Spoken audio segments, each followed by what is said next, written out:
the night that shocked Pakistan, escape from Rawalpindi POW camp.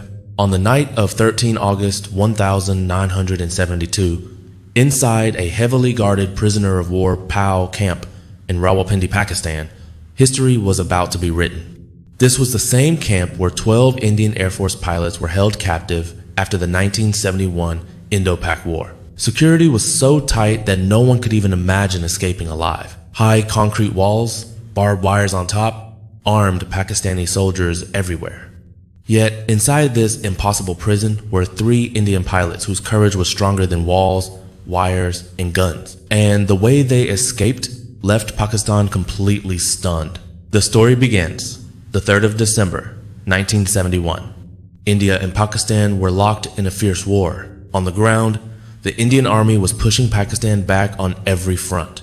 But in the skies, the situation was far more dangerous. Near Pakistan's Zafarwal city, a tall watchtower had become a major threat. From there, Pakistani forces monitored Indian movements and often fired accurately at Indian aircraft. Destroying this watchtower became a critical mission.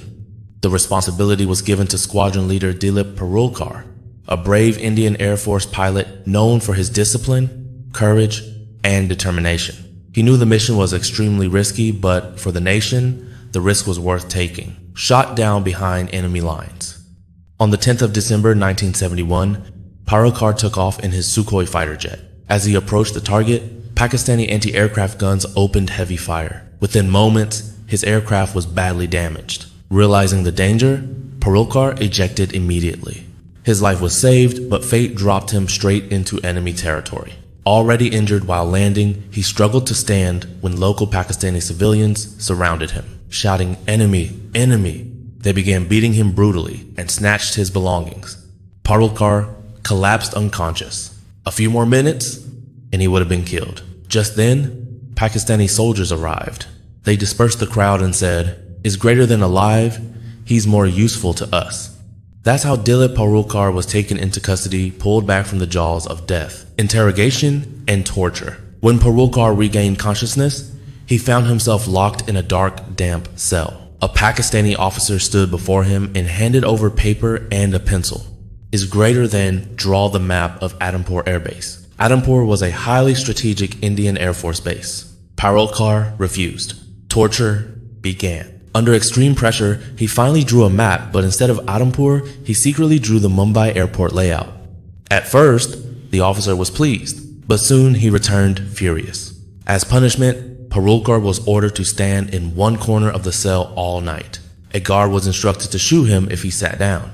Parulkar stood the entire night, his body collapsing from exhaustion. But the guard felt pity and whispered, "It is greater than sit when no one's watching. If someone comes, I'll signal you." For many nights, Parulkar endured brutal torture, but he revealed nothing. Eventually, the Pakistani officers gave up and transferred him to a common camp. That camp was Rawalpindi POW camp. Life inside the POW camp. Here, Parulkar met 11 other Indian Air Force pilots. All had suffered torture, yet none had broken. The camp was run by Usman Hamid, who surprisingly treated Indian pilots with respect, something many Pakistani officers disliked. Usman Hamid even gave them an atlas and a cassette player, unaware that this small kindness would help create history. On the 25th of December 1971, news arrived Pakistan had surrendered in Dhaka. India had won the war. 93,000 Pakistani soldiers were now Indian POWs. Everyone believed they would soon return home. But Parulkar thought differently. Is greater than prisoner exchange could take years. Why wait? Let's find our own way out. At first, no one agreed, but the seed of freedom had already been planted. The escape plan, months passed, no sign of release.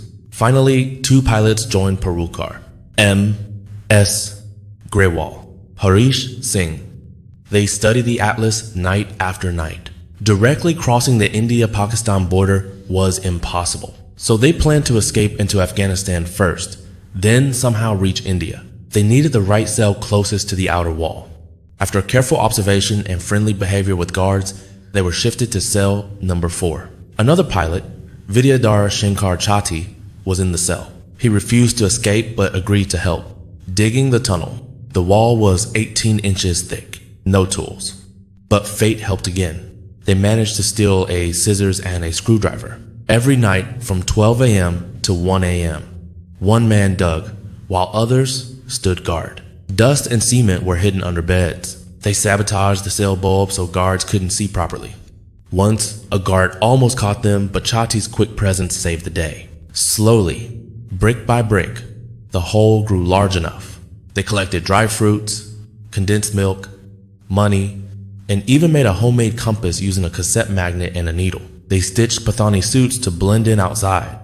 The escape night, 13 August 1972. Dark clouds covered Rawalpindi. Heavy rain poured. The perfect night. They broke the final plaster layer silently. One by one, they slipped out. A Pakistani guard slept nearby. They tied clothes into a rope, crossed the barbed wire, and jumped down the other side. They were free. Almost made it. Almost. They reached a bus stand and boarded a bus to Peshawar. By morning, they arrived safely. Pretending to be Christians to avoid suspicion, they moved toward Torkham border, just 5 kilometers away. But an outdated map led them to ask about a railway station closed since 1932. Suspicion rose. They were taken to a Tehsildar. In desperation, Parulkar said, "is greater than call Pakistan Air Force officer Usman Hamid." That was the fatal mistake. Usman Hamid immediately recognized Parulkar's voice. The escape was exposed. Pakistani soldiers arrested them and sent them back. Aftermath and freedom. They were punished with 30 days of solitary confinement. All Indian pilots were shifted to another prison. Soon, negotiations began. In 1972, Pakistan's President Zulfikar Ali Bhutto announced the release of all Indian POWs. When the soldiers crossed Wagah border,